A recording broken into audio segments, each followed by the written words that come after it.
Boker Tov. We have two Mishnayot to finish the first Perek. It was a little bit late, but we'll get through it.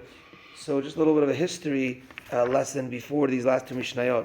So when the Jewish nation entered Eretz Yisrael, it was about 400 years or so before the first Beit HaMikdash was built. Now they had the Mishkan with them, but it was traveling, and also there was wars during that time. So the Mishkan wasn't settled until really it was settled for temporarily in Shiloh. I forget for how many years it was in Shiloh, but it was in Shiloh for a certain amount of years. Now, it was also set up in a even more temporary place, in different places called Nov, Giv'on, and Gilgal. So again, they come into Israel, and they set up in different places, very temporary, Nov, and then Giv'on, and Gilgal, and then a place which was more established, which was Shiloh, but then it got destroyed, and then again it was a little bit more temporary until Hashem gave the commandment to David HaMelech that the place he wants to rest the Shekhinah is Yerushalayim. So during the times where it was most temporary in Nov, Givon, and Gilgal, a person was allowed, which was called a bama. He was allowed to have his own personal mizbeach in his backyard, a bama, and he could serve offerings to HaKadosh Baruch Hu, ones that are nedava, a donation ones, etc. Or a neder, we're going to see in a moment. And then, when Shiloh was around, then bamot were asur, and you have to go to Shiloh. But then, when Shiloh was destroyed, bamot were again allowed. But then when Yerushalayim was built, until today, bamot are not allowed anymore. You can't build your own mizbech in your backyard, etc.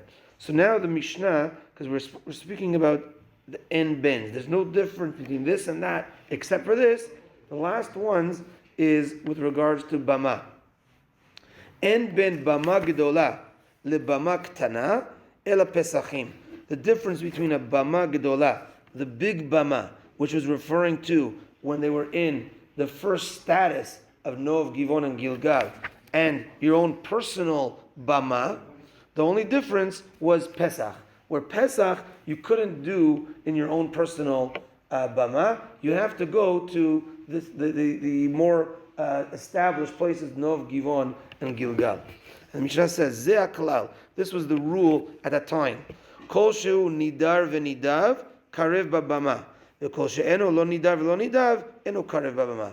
Anything that was a neder or a nedava, from a personal, I want to give a donation, a korban, or a neder. I promise if I do this business deal, I'm going to give a korban. Any neder or nedava, you could do in your own bama. Anything that was a tzibur or an obligation, chagiga or Pesach, or you did a sin, and you bring a korban chatat, all those, you had to go to the more established place, Nov, Givon, and Gilgal at the time. And the last Mishnah talks about Shiloh and Yerushalayim. En ben Shiloh Yerushalayim. There's no difference between Shiloh and Yerushalayim except for Ela shebeshilo ochlim kadashim kalim u'maaser sheni bechol haroeh u'birushalayim lifnim min hachoma. So kadashim kalim, certain types of korbanot, which the requirement had to be eaten in, let's say Yerushalayim, or maaser sheni, your 10%, which would happen on year 3 and year 6 out of the 7-year cycle. An additional 10% you had to eat in Yerushalayim. So what happened when it was Shiloh, when there was no Yerushalayim yet? So they would have to eat it in Shiloh. So the difference is when it came to Shiloh, these korbanot and this 10%, you could eat it anywhere that you were able to see Shiloh. If you're able to see it wherever you were, I could see Shiloh, I could eat it over here. Yerushalayim was different. It doesn't matter where you could see it. You had to be in the walls in the old city, in the walls of the city of Yerushalayim. And then v'kan kache kadashim nechalim lifnim min hakelaim. But both Shiloh and Yerushalayim, kadashim kalim, higher level korbanot, they had to be eaten within the walls of the Azara. Even in Shiloh, they had certain walls which would define where the Mikdash was. So too in Yerushalayim, because there's the city of Jerusalem, and then you walk in, which is the Kotel, the actual entrance to the Azara. So that needed to be eaten there.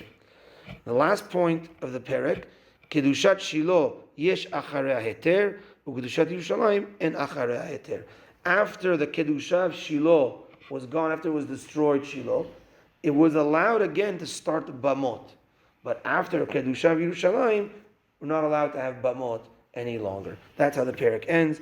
And Perek Bet tomorrow gets into laws of Megila B'Zrat Hashem. Baruch Adonai Le'olam. Amen ve'amen. Rabbi Chananya ben Akashya Meratzah Kadosh Baruch Hu Lezakot et Yisrael Leficha Chibar Lehem Torah Moshe Shneimar Adonai Chafetz Man Tzidko Yagdil Torah ve'yadir.